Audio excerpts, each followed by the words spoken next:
Hello, I'm Sebastian. Welcome to 9 Trees podcast. Today, I will summarize and review the book.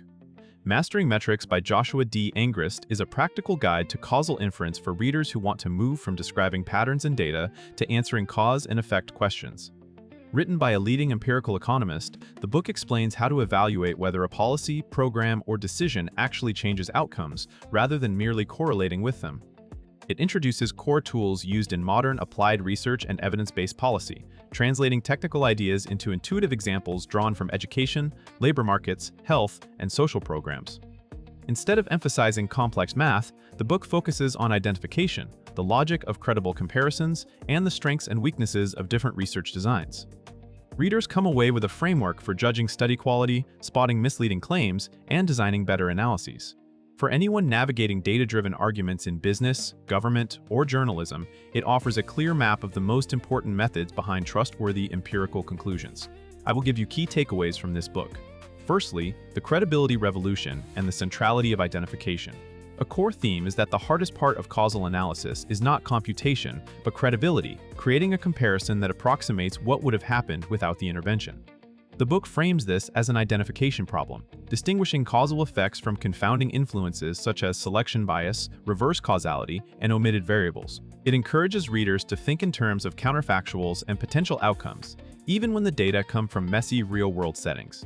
The discussion highlights why many intuitive comparisons fail, for example, comparing participants in a program to non-participants when participation is voluntary. Such comparisons often reflect pre-existing differences rather than the impact of the program itself. The author's perspective emphasizes research designs that mimic experiments, or that exploit naturally occurring sources of quasi-random variation. This approach helps readers evaluate published findings and policy claims. Was there a credible control group, a compelling source of randomness, or a transparent set of assumptions? By repeatedly returning to the question of what makes an estimate believable, the book provides a disciplined way to move from descriptive statistics to defensible causal statements. Secondly, randomized trials as the gold standard for causal effects. Randomized controlled trials are presented as the cleanest path from cause to effect because random assignment, when implemented well, balances both observed and unobserved differences between treatment and control groups. The book explains how this balance supports simple comparisons of average outcomes as causal estimates and why randomization helps neutralize selection bias. It also addresses practical realities that complicate ideal experiments, such as noncompliance, attrition, spillovers, and ethical or logistical constraints. Readers learn to distinguish the intention to treat effect from the effect of actually receiving treatment, and to understand why design details matter as much as statistical significance.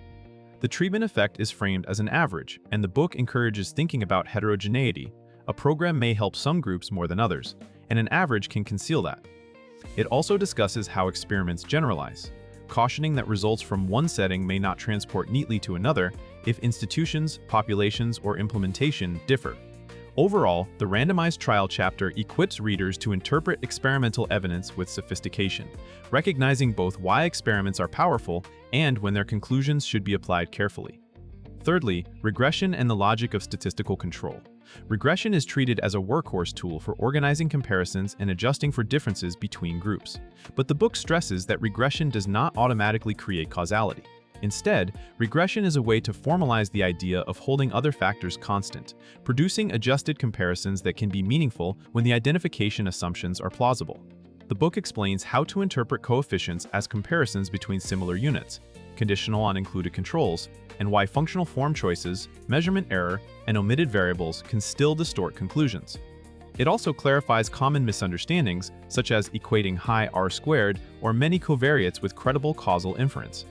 Readers are guided to ask, why should the included controls be enough, and what unobserved factors might still bias the estimate? The discussion helps demystify standard errors, confidence intervals, and the role of sample size in precision.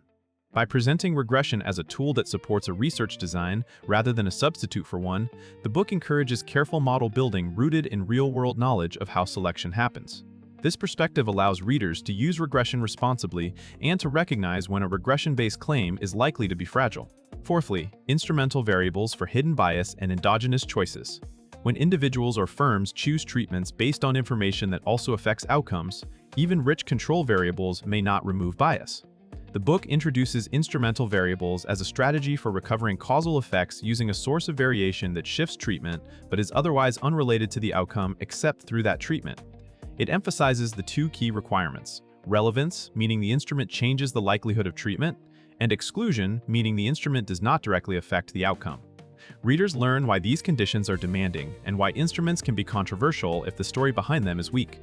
The method is explained as producing a local average treatment effect for compliers, which is a realistic and often overlooked limitation.